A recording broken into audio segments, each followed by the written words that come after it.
Hello all. விவசாயத்தை காப்போன்னு சொன்னால் மட்டும் போதுமா? வாங்க அமெரிக்காவில் விவசாயத்தை எப்படி காக்கிறது அப்படின்ட்டு பார்க்கலாம். காலையில் என்னுடைய ஃப்ரெண்ட் ஒருத்தவங்க அவங்களுடைய கார்டனுக்கு வரீங்களா அப்படின்னு இன்வைட் பண்ணியிருந்தாங்க. சரி, ஓகே, நம்மளும் கிட்ஸாக ஸ்கூலுக்கு அனுப்பிட்டோமே, வீட்டில் ஃப்ரீயாக தானே இருக்கும் அப்படின்ட்டு சரி வரேன் அப்படின்ட்டு போனேன். ஆனால் அங்கே போனதுக்கப்புறம் சர்ப்ரைஸுங்க. இந்த லெவலுக்கு நான் எதிர்பார்க்கல இருக்கும் அப்படின்ட்டு.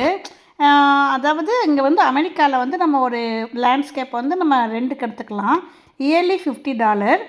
2 இயர்ஸ் கான்ட்ராக்டில் இவங்க எடுத்துருக்காங்களாமா. இவங்களுக்குன்னு ஒரு ஃபீல்டு கொடுத்துருவாங்க. சுற்றி அவங்க கம்பி வேலி டோர் எல்லாமே போட்டு ரெடியாக இருக்குது. அந்த ஃபீல்டுக்குள்ளே இவங்க என்னன்னாலும் போட்டுக்கலாம், வெஜிடபிள்ஸ் மட்டும். ஆனால் ஃப்ரூட்ஸ் ட்ரீ மட்டும் வைக்கக்கூடாது தான். ஏன்னா ஃப்ரூட்ஸ் ட்ரீ கொஞ்சம் ஹைட்டாக போகும் இல்லையா? எதுக்காக அப்படின்னா, இந்த லேண்ட் எங்கே இருக்குதுன்னா மேலே எலக்ட்ரிக் வயர் போகுது மேலே. அதனால் டாலான ட்ரீ எல்லாம் வைக்கக்கூடாது.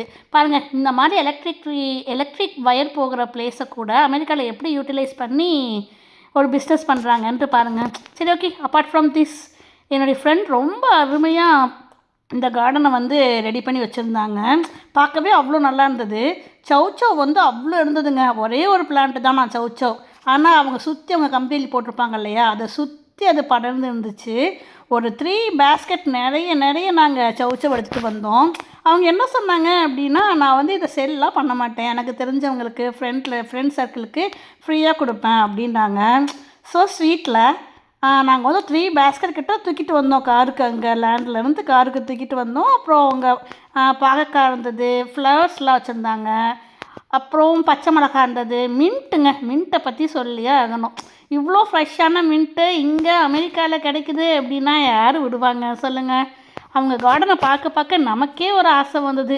ஏன் நம்மளும் இப்படி ஒன்று பண்ணக்கூடாதா அப்படின்ட்டு தோணுச்சு. நம்மளுடைய லெவலுக்கு பண்ணுவோம். அது கொஞ்சம் பொறுமை அதிகம். பட் அவங்கக்கிட்ட கொஞ்சம் டிப்ஸ் கேட்டு ஃப்யூச்சரில் நானும் இப்படி ஒரு கார்டன் பார்க்கலாம் அப்படிங்கிற ஒரு பிளானுக்கு வந்தாச்சு. இது அவங்க ஒரு கமர்ஷியலாக பண்ணலை. அவங்களுடைய இன்ட்ரெஸ்ட் பேஸில் அவங்க பேஷன் கார்டனிங். ஸோ அவ்வளோ அருமையாக அவங்களுடைய பேஷன் அதை தெரிஞ்சிருந்தது.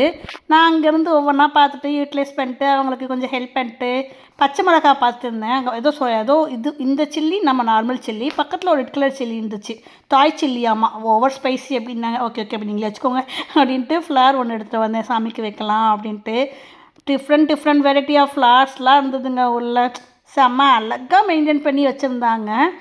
உங்களுக்கும் இந்த மாதிரி ஃபீல்டு அமெரிக்கா உங்களுக்கு பேஷன் கார்டனிங்காக இருந்தது அப்படின்னா உங்கள் பக்கத்தில் உள்ள வெப்சைட்டில் சர்ச் பண்ணி பாருங்கள். ஏன்னா இயர்லி $50 அப்படிங்கிறது கொஞ்சம் கம்மி தானே நமக்கு. எடுத்தோம் அப்படின்னா உங்கள் பேஷனுக்கு ஏற்ற மாதிரி இருக்கலாம். நீங்கள் செல் பர்பஸ் போடுறதுனாலும் போகலாம். இல்லை இவங்கள மாதிரி நீங்கள் பேஷனுக்கு நீங்கள் ஃப்ரெண்ட்ஸுக்கு தெரிஞ்சவங்களுக்கு கொடுக்குறாங்க பார்க்கலாம். கருவேப்பிலை செடிங்க, நேற்று தானே வீடியோ போட்டிருந்தேன் கருவேப்பிலையை பற்றி. இவங்க கருவேப்பிலை செடி உள்ளே வச்சுருந்தாங்க. பார்த்ததுமே விடுவோமா நம்ம கருவேப்பிலையை எல்லாம் பார்த்து முடித்து 3 பேஸ்கெட் நிறையா நெப்பிட்டு சரி வாங்க நம்ம காருக்கு போகலாம் அப்படின்ட்டு கூப்பிட்டு வந்தோம். பார்த்தா கேட் கிட்டே இன்னொரு செடி என்னென்னு பார்த்தா குடமிளகா. அதையும் எடுத்துகிட்டு வீட்டுக்கு வந்தாச்சு. Tata, bye by.